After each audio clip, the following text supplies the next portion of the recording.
क्या बाबर आजम का टी20 career and होने वाला है? हालात वाकयात तो भाई साहब कुछ ऐसा ही बता रहे हैं और किस्मत भी इसके फेवर में नहीं जा रही। एक वक्त में टी20 का बादशाह कहलाया जाने वाला नंबर 1 बैटर कई देर तक रहने वाला, लेकिन अब टी20 में अपनी जगह भी नहीं बना पा रहा। पता नहीं उससे बन नहीं रही या वो बना नहीं पा रहा, पता नहीं क्या चल रहा है। अभी आप लोग देखें कि सलमान आजादी जिस तरह 1 डाउन पोजीशन पर बैटिंग कर रहे हैं ना, और बाबर आजम की 1 डाउन से नीचे आने के बाद भाई साहब जो फॉर्म गिरी है, इसके बाद मुझे नहीं लगता कि इस टी20 वर्ल्ड कप के बाद ये लोग बाबर आजम को टीम में कैरी करेंगे। अभी बहुत से लोग कहेंगे भाई साहब उसने तो ऑस्ट्रेलिया के खिलाफ आखिरी मैच में 50 बनाई है, लेकिन अगर आपने ठीक तरह से मैच देखा है ना, उस मैच में ना तो बाबर आजम के बैट से मिडल हो रही थी बॉल और ना ही वो उस तरह से बाउंड्रीज अचीव कर पा रहा था। अब जिस तरह से टी20 क्रिकेट भाई साहब पावर हिटिंग की तरफ जा रही है ना, बाबर उसे उस तरह से यूटिलाइज नहीं कर पा रहा और ये बात मानने वाली है। भाई साहब कुछ लोगों की गेम ही ऐसी होती है, मतलब यूनुस खान का इंटरव्यू आया था, वो कह रहे मेरी जो बैटिंग टेक्निक थी, जिस तरह से भाई साहब मैं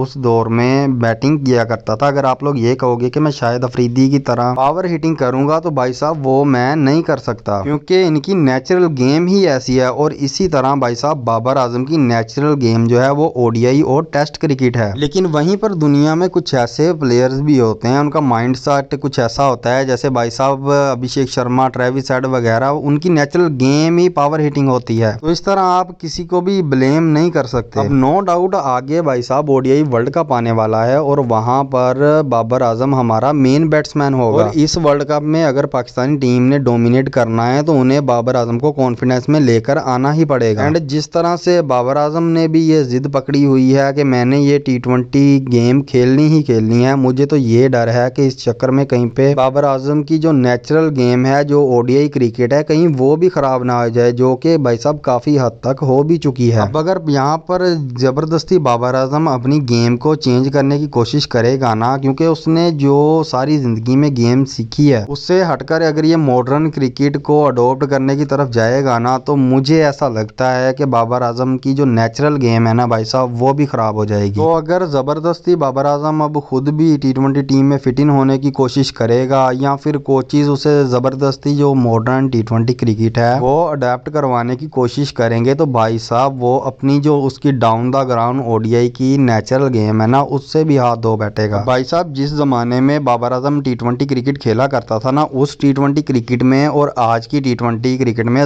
जमीन आसमान का फर्क है। उस टाइम पर जो नॉर्मल स्कोर होता था ना 150 160, उसे बहुत अच्छा स्कोर समझा जाता था। लेकिन भाई साहब अगर आप आज की क्रिकेट देखो है ना, तो टी20 क्रिकेट में टीमें 10-10 ओवर में 150-150 स्कोर बना रही हैं। तो इसलिए मुझे तो लगता है कि ये टी20 वर्ल्ड कप अब जो 2026 आने वाला है ना, इसमें जैसा भी हो, बाबर आजम की फॉर्म जैसे भी हो, उसे चाहिए कि वो टी20 फॉर्मेट से रिटायरमेंट ले और अपना जो कैरियर बचा है ना उसमें ओडीआई क्रिकेट और टेस्ट क्रिकेट पर फोकस करे, क्योंकि भाई साहब बाबर आजम ओडीआई और टेस्ट में पाकिस्तान की बैकबोन है। बाकी आप लोग इस बारे में क्या सोचते हैं, अपनी राय कमेंट्स में लाजमी बताना। मिलते हैं बहुत जल्द एक न्यू इन्फॉर्मेटिव वीडियो के साथ।